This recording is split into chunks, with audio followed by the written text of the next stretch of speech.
If you know someone that has Lyme disease, there's a good chance that it was hard to diagnose. According to the Lyme Research Alliance, the tests for Lyme are only 65% reliable, and because the symptoms are similar to those of flu or chronic fatigue, they can often be overlooked.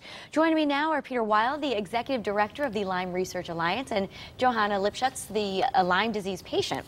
Welcome both of you to the show. Thank you. Peter, let's start with you. Tell me a little bit about Lyme's disease for viewers who might not be familiar. Well, I think most people have heard about Lyme disease. It's very prevalent in our state, but it's transmitted by the deer tick. So if you live in a suburban area or you go to the country, you are very likely exposed to Lyme. It's anywhere where ticks can be, and they tend to be in shady areas and in tall grass. And it's very easy to get a tick bite. You can get a tick bite without knowing you've had a tick bite. And if you have been bitten by a tick, there's at least a 50% chance that you could have been infected by Lyme disease or one of the other less common diseases carried by ticks. Now, how many people does this affect in Connecticut? We estimate that about 25% of the population of Connecticut has been affected by Lyme at one time or another. If you're fortunate, you catch it, you know that you were bitten, you see the bullseye rash or a circular rash, not even necessarily a bullseye. And that means that's a definitive diagnosis for Lyme disease. It means you have Lyme disease. If you see that, you immediately go to your medical practitioner, and he or she should prescribe a dose of antibiotics and just make sure that it's at least 4 weeks. Got it. Okay. So typically, what if you don't have that big rash? Well, that's the problem. You can be bitten by a tick and not have a rash, or alternatively, you can be bitten by a tick and have a rash and never see it. It could be on your back, it could be, within your hair. And for those people, they will very often contract Lyme disease. They won't know they have it for a long time, and then it becomes long-term Lyme disease, which is very difficult to treat. It's easy to treat if it's caught early. It's very difficult to treat long-term. Now, we said in the beginning of the segment here that the test is only about 65% reliable. Why is that? The blood test is just not that definitive. I'm not a doctor and I can't tell you why, but I can tell you that, for example, you can have a blood test, you go back to your doctor and he'll tell you or she'll tell you that test was negative. That does not mean that you don't have Lyme disease. And so the diagnosis for Lyme disease, if you didn't catch a bullseye rash or a circular rash, the diagnosis is much more nuanced. It's based on symptoms and based on history. If you have been outdoors, if it's Lyme season, spring or summer especially, if you have aches and pains in your joints, headaches, migraines, things like that, those are some of the initial symptoms, but that's why it's difficult to diagnose, because the symptoms mimic the symptoms of other conditions as well, and they're also easy to blow off. You could say, well, I may have flu, and sort of put it aside for a while. Joanna, let's talk about your circumstance here. How long ago were you diagnosed? I was first diagnosed with Lyme disease when I found the bullseye rash on my leg. Okay. Went to the doctor, they gave me a week's worth of antibiotics, and I just carried on back to work thinking I was fine.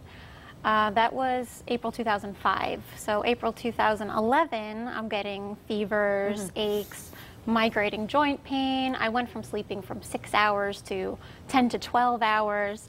Went to the doctor and was re-diagnosed. So had it gone away and come back, or was it there the whole time? I find out now that you're really supposed to be on antibiotics for at least 28 days. Okay. So if the doctor I went to back in 2005 just knew more and put me on antibiotics longer, I probably could have avoided getting re-diagnosed, and now I've been treated for about 10, 11 months now. So I lost almost a year of my life.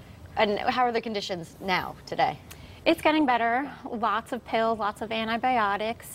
Like Peter said, it's a lot harder to treat because it's such a complicated disease. It really buries into your system.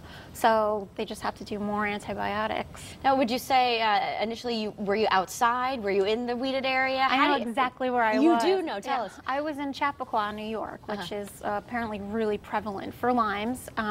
Long grass, deer were around the yard all the time, and I was on a lawn chair and just tanning. I guess the minding grass your own business, right? And I remember exactly where I was. So I'm just surprised that I didn't get more information in the school system. You know, no warnings, no one talks about it when it was just so prevalent in that area. It just boggles my mind. Got it. Now, Peter, tell me about the Lyme Research Alliance, because I know this is probably a great resource for people that do have it.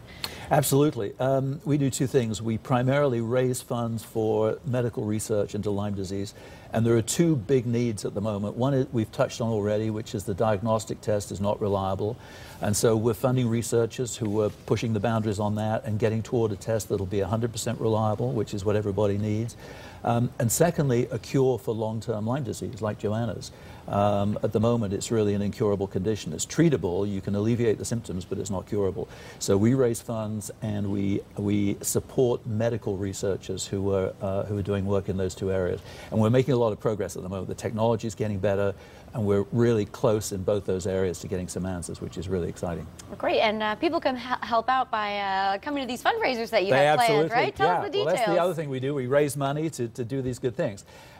We've got a fantastic event coming up this weekend. It's a black tie event at the Hyatt Hotel in Old Greenwich. We'll have about 550 people there. We'll have some celebrities there. We'll have Yolanda Foster, who's from the Real Housewives of America. At the screen, you were just looking at Tommy Hilfiger and his daughter. Allie Hilfiger has Lyme disease. Oh. This is Yolanda Foster from Real Housewives, who will be there as well. So the governor's going to be there, Governor Malloy, Senator Blumenthal. So it'll be a little bit of a who's who of around the country, as well as a who's who in Lyme disease. We'll have some really front level Lyme disease researchers there as well among the people who we fund. So it'll be a good gathering. Sounds like quite a party. Quite a party. Cause. It's going to be a party as well. Also, the Race Against Lyme event. The Race Against Lyme event is on April the 28th, Sunday morning, 9 o'clock. And it's kind of a kickoff for the month of May, which is Lyme Disease Awareness Month in the state of Connecticut. Okay. So that's a fundraiser. It's a 5K walk run. If you feel like running, the runners can run, the walkers can walk, and if you have Lyme disease, and a lot of people with Lyme disease don't feel like even walking 5K, we have a very delightful little loop in the middle of the park that the people with Lyme can walk. And everybody gets to fundraise as well. So if you enter the race, you get a fundraising page on our website, and your friends can come on and donate online, and you can see how much you've raised. So we make it easy for everybody. Sounds fantastic. All right, let's put the information up on the screen. Time for Lyme Gala is this Saturday, and the Race Against Lyme 5K event is happening in Stamford Sunday, April 28th at 9 o'clock. You can find more information at www.lymeresearchalliance.org.